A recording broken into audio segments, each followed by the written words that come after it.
TFC spiritual ప్రేక్షకులకు స్వాగతం. ఈ వారం రాశిఫలాలు పరిశీలిద్దాం. ఓం హ్రీంకారాసనగర్భిత నలసికాం సౌహ క్లీం కళాం బిభ్రతీం సౌవర్ణాంబరధారిణీం వరసుదా ధౌతాం త్రినేత్రోజ్వలాం వందే పుస్తక పాశమంకుశధరాం స్రగ్భూషితాముజ్వలాం త్వాం గౌరీం త్రిపురాం పరాత్పరకళాం శ్రీచక్ర సంచారిణీం కృష్ణం వందే జగద్గురుం అర్జునం వందే జగదేకవీరం. ఈ వారం రాశిఫలాలు మనం చెప్పుకునే ముందు గోచార రీత్యా గ్రహాలు ఏ ఏ స్థానాల్లో ఉన్నాయో మనం చెప్పుకుందాం. మనకి రాహువు కుంభరాశి, శని మీనరాశి, శుక్రుడు మేషరాశి, బుధుడు కర్కాటక రాశి, కుజ కేతువులిద్దరూ కూడా మనకి సింహరాశి, రవి మనకి చక్కగా ఈ యొక్క వృషభ రాశిలో ఉన్నాడు. అదేవిధంగా ఈ యొక్క గురుడు మిథున రాశిలో ఉన్నాడు. దీన్ని బట్టి ద్వాదశ జ్యోతిష్ రాశుల వారికి వివిధమైనటువంటి ఫలితాలు జరుగుతాయి. ఈ ఫలితాలన్నింటినీ కూడా నేను ప్రొఫెసర్ డాక్టర్ ముల్లపూడి సత్యనారాయణమూర్తిని మీకు వివరిస్తున్నాను. ఒక్కొక్క రాశి వారీగా చూద్దాం.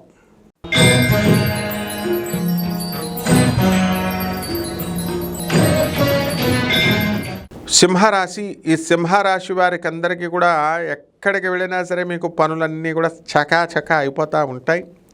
మీ పిల్లలకి సీట్లు రాలేదని బాధపడుతున్నటువంటి వాళ్ళందరికీ కూడా ఫారిన్లో మంచి యూనివర్సిటీల్లో సీట్ రావడం అనేటటువంటిది జరిగింది. అదేవిధంగా భర్త ఉద్యోగం మానేసి కొత్త ఉద్యోగాలు పెట్టడం అనేటటువంటిది జరుగుతుంది.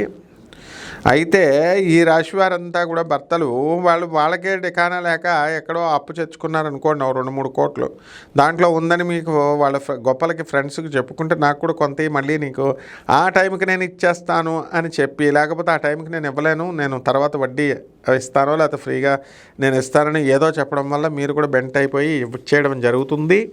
అయితే అవి సకాలంలో రాకపోవడం వల్ల కాస్త ఇబ్బందులు అవుతుంది. అయితే మీ భార్య వాళ్ళ స్నేహితుల దగ్గర నుంచి డబ్బులు తీసుకురావడం ఇలాంటివన్నీ కూడా వేసి ఏదో గండాన్ని దాటిస్తుంది కదా అనేటటువంటి ఆశ మీకు ఉంటుంది. కాబట్టి అది జరుగుతుంది కూడాను. కాబట్టి టెన్షన్ పడాల్సినటువంటి అవసరం లేదు. ఇకపై ఇంకా అలాంటివి చేయకండి. ఇకపోతే డాక్టర్లు, కమర్షియల్ ట్యాక్స్ డిపార్ట్మెంట్లో ఉన్నటువంటి వాళ్ళు కూడా మంచి ఆదాయం అనేటటువంటిది వస్తుంది. స్కూళ్ళ వ్యాపారాలు కూడా బాగుంటుంది. అయితే ఈ యొక్క సింహరాశి వారందరూ కూడా మనకి మేనమామల వలన కాస్త సమస్యలు రావడానికి అవకాశాలు ఉన్నాయి. పరిహారాల దగ్గరికి వచ్చేసరికి మీరు శని జపం చేసుకోండి, శని స్తోత్రాలు చదువుకోండి, శనికి కిలోంపావు నల్ల నువ్వుల్ని, నల్లని వస్త్రాలను ఇచ్చి పేద బ్రాహ్మణులకి మనము శనివారం నాడు ఉదయం 7 గంటలకి దానం చేస్తాము.